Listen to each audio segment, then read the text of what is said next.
ప్రపంచ తెలుగు మహాసభలకు విజయవాడ వేదిక కాబోతోంది. రేపటి తరానికి తెలిసేలా తెలుగు భాష వెలుగుని మరింత ప్రసరింపజేసేలా ఈ మహాసభలు నిర్వహించబోతున్నారు. మనతో పాటు తెలుగు మహాసభల నిర్వాహకులు ఎమ్మెల్యే మండలి బుద్ధప్రసాద్ గారు ఉన్నారు. సార్, ఈ మహాసభల ద్వారా ఏ కార్యక్రమాలు తెలుగు జాతి ప్రకాశం, తెలుగు భాష వికాసం అనే ధ్యేయంతో 2007 సంవత్సరం నుంచి కూడా ప్రతి 2 సంవత్సరాలకు ఒకసారి ప్రపంచ తెలుగు రచయితల మహాసభలు విజయవాడలో నిర్వహిస్తున్నాం. ఈ సంవత్సరం 6వ మహాసభల్ని సుప్రసిద్ధ జాతీయవాది కాకరపర్తి భావనారాయణ కళాశాలలో నిర్వహించడం జరుగుతుంది. ఈ సభల ప్రాంగణానికి అమరజీవి పొట్టి శ్రీరాములు గారి పేరు నామకరణం చేయడం జరిగింది. ఎందుకంటే వారి బలిదానంతో ఆంధ్ర రాష్ట్రం ఏర్పడింది. వారు ఎందుకు బలిదానం చేశారనేది ఈ తరం ప్రజలకు తెలియని పరిస్థితి అయిపోయింది. తెలుగు భాష వికాసం కోసం తెలుగు వారికి ఒక రాష్ట్రం కావాలని చెప్పిన ఆ రోజున 1913 జరిగిన పోరాటం చివరికి పొట్టి శ్రీరాములు గారి ఆత్మార్పణతో ముగిసింది. ఆ మహానుభావుడి వల్ల రాష్ట్రం వచ్చింది. కానీ రాష్ట్రం వచ్చినా కూడా ఏ లక్ష్యంతో అయితే మనం రాష్ట్రం కావాలనుకున్నామో ఆ లక్ష్యం ఈరోజు కూడా నెరవేరలేదు. తెలుగులో పరిపాలన లేదు, తెలుగులో విద్యాబోధన లేదు, ఈ రకమైన పరిస్థితులు ఉన్నాయి. ఆ పరిస్థితుల్లో మళ్ళీ ఒకసారి ఆ మహనీయుడు త్యాగాన్ని మనం గుర్తు చేసుకోవాల్సిన అవసరం ఉంది. ఆయన ఆశయాలను ముందుకు తీసుకురావాల్సిన బాధ్యత ఉందన్న ఉద్దేశంతో ఈ ప్రాంగణానికి వారి పేరు పెడతాం జరిగింది. అలాగే ఇటీవలే పరమపదించారు ఈనాడు సంస్థల అధినేత శ్రీ రామోజీరావు గారు. ఈ సభా వేదికకి వారి పేరు పెడుతున్న కారణం ఏంటంటే తెలుగు కోసం ఈ కాలంలో అహర్నిశలో శ్రమించిన వ్యక్తి, ప్రోత్సహించిన వ్యక్తి రామోజీరావు గారు. ఈ ప్రపంచ తెలుగు మహాసభలకు కూడా ఆయన ఎప్పుడు కూడా ప్రోత్సాహించారు. స్వయంగా ఆయన కూడా వచ్చి పాల్గొనడం కూడా జరిగింది. అన్నిటికంటే ముఖ్యంగా ఈ రోజున ఈనాడులో ఆంగ్ల పదాలని తగ్గించి ఆంగ్ల పదాలకి తగిన విధంగా తెలుగు పదాలను సృష్టించి వ్యాప్తి చేసిన ఘనత రామోజీరావు గారిది. అంతేకాకుండా తెలుగు భాషోద్యమానికి ఒక పత్రిక అవసరం అని చెప్పి ఆయన తెలుగులో పత్రిక నడిపారు. ఆయన ఏ విధంగా అయితే తెలుగు కోసం పరితపించాడో ఆ విధంగా అందరూ కూడా ఆలోచన చేయాలనే ఉద్దేశంతో ఈ సభా ప్రాంగణానికి రామోజీరావు గారి పేరు పెడతాం జరిగింది. ప్రత్యేకించి ఇది రచయితలకు సంబంధించిన సభలు. ఎందుకంటే రచయితలు మార్గదర్శకులు, రచయితలు స్ఫూర్తి ప్రదాతలు. అయితే వాళ్ళ రచయితలు వారి శక్తిని వారు గుర్తించలేని పరిస్థితిలో ఉన్నారు. ఎందుకంటే మన ఆధునిక ఆంధ్ర సాహిత్యం అంతా కూడా సంస్కరణ దృష్టితో ప్రారంభమైన విషయం మనం గుర్తుంచుకోవాల్సిన అవసరం ఉంది. ఆనాటి చీకట్లో మగ్గుతున్న సమాజానికి వెలుగును ప్రసాదించింది కందుకూరి వీరేశలింగం గురజాడ వారి రచన ద్వారా. అనేక దురాచారాలను వాళ్ళు రూపుమాపారు. ప్రత్యేకించి ఆ రోజుల్లో ఆడపిల్లలు చదువుకోవడానికి ఆస్కారం లేదు.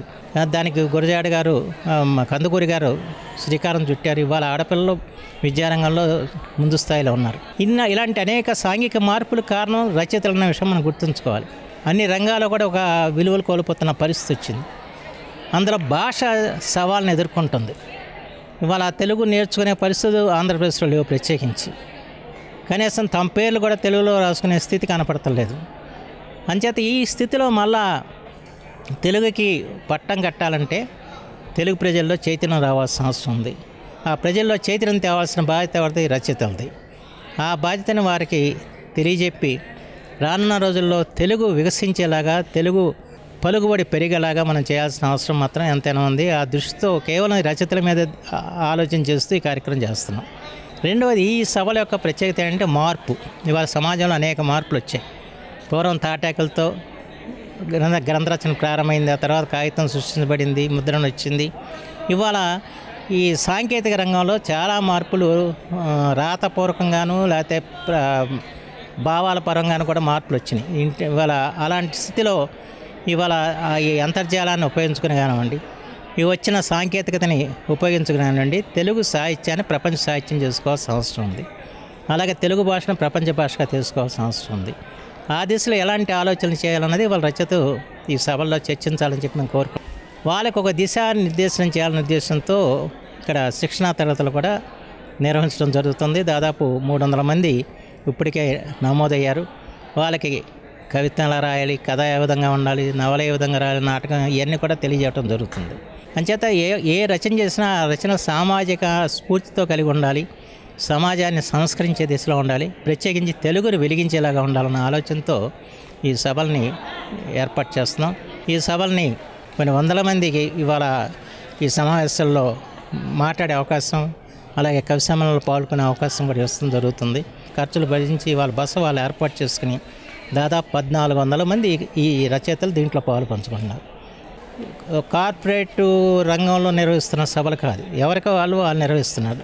రచయితలను నిర్వహించుకుంటున్న సభ వాళ్ళ ప్రోత్సాహంతో వాళ్ళు ఒక భాష పట్ల సాహిత్యం పట్ల అనురక్తితో ఈ సభలు ఏర్పాటు చేసుకున్న విషయం మాత్రం అందరూ గుర్తించాల్సిన అవసరం మాత్రం ఉందని చెప్పి మాత్రం మనం సార్, కేబిఎన్ కళాశాల ఆతిథ్యం ఇస్తోంది. కార్యదర్శిగా మీరు ఈ సభల నిర్వహణ ఎలా? చాలా ఆనందంగా ఉందండి. ఇంతమందికి మేము వెన్యూ ఇవ్వటం, ఇంతమంది ఇక్కడికి వచ్చి కాలేజీ చూస్తాం కానీ పార్టిసిపేట్ చేయడం కానీ తెలుగు మీద వాళ్ళు చూపించే ఇంట్రెస్ట్ మూలంగా పిల్లలకి ఇది ఒక స్ఫూర్తిగా ఉంటుందన్న ఉద్దేశంతో మేము చేయడం జరిగింది. ఆ కళ సాకారం అవుతుందనే నమ్మకం మాకుంది. ఇది మా పిల్లలందరికీ కూడా మంచి ఉత్తేజకరంగా ఉంటుందని చెప్పి భావిస్తున్నామండి. ఈ ప్రపంచ రచయితల మహాసభలు ఏవైతే ఉన్నాయో ఇది ఒక చాలా అతిపెద్దమైనటువంటి ఒక సమూహం, వందల మంది కవులు, అదేవిధంగా రచయితలందరూ కూడా పాల్గొనడం అనేటువంటి చాలా పెద్ద కాంగ్రిగేషన్. ఇది 500 మంది విద్యార్థులను పోగు చేసి వాళ్ళకి రచనలు ఎలా చేయాలి ట్రైనింగ్ పెద్ద వాళ్ళతో ఇప్పించడం, ఆ సాహిత్యం పట్ల భాష పట్ల వాళ్ళకి కుతూహలం కలిగించేటట్టు చేయడం అనేటువంటిది ప్రధాన ఉద్దేశం. చాలా సంతోషంగా ఉంది. ఖచ్చితంగా ఈరోజు తెలుగు అనేది దాదాపుగా భాష కనుమరుగైపోతున్నటువంటి పరిస్థితుల్లో జలగం వెంకటరావు గారు ముఖ్యమంత్రిగా ఉన్న రోజుల్లోనే ప్రపంచ తెలుగు మహాసభలు నిర్వహించినటువంటి ఆద్యుడు, పితామహుడు. ఇంగ్లీష్ భాష ఉద్యోగరీత్యా ప్రతి ఒక్కళ్ళకి అవసరమే, కానీ తల్లి భాష అయినటువంటి తెలుగు భాష ద్వారా పునాది అనేది చదువులో తప్పనిసరిగా తెలుగు భాషలో ఉన్నట్లయితే విద్యార్థులు తేలికగా అర్థం చేసుకుంటారు. ఒక మైండ్లో వాళ్ళకి జీవితాంతం గుర్తుండిపోయేలాగా తల్లి భాష ద్వారా విషయం అవగాహన చేసుకున్నంతగా ఇతర భాషలు అనేది ఏ భాషలో కూడా కుదరదు. మా మేనేజ్మెంట్ కూడా ఎప్పుడూ తెలుగు భాషకి ఎక్కువ ప్రాధాన్యత ఇస్తూ ఉంటుంది. విద్యార్థుల్లోనూ యువకుల్లోనూ కవిత రచన పట్ల అవగాహన కల్పించే సదస్సులు, అలాగే శాస్త్ర సాంకేతిక రంగాల్లో తెలుగు భాషని ఇనుమడింపజేసేలా, తెలుగు భాష ప్రతిష్టను పెంచేలా వస్తున్నటువంటి మార్పులు, ఇలా వివిధ అంశాలపై ఈ వేదికల ద్వారా చర్చించబోతున్నారు. విజయవాడ నుంచి కెమెరామెన్ సోమేష్తో శ్రీనివాస్ మోహన్, ఈటీవీ న్యూస్.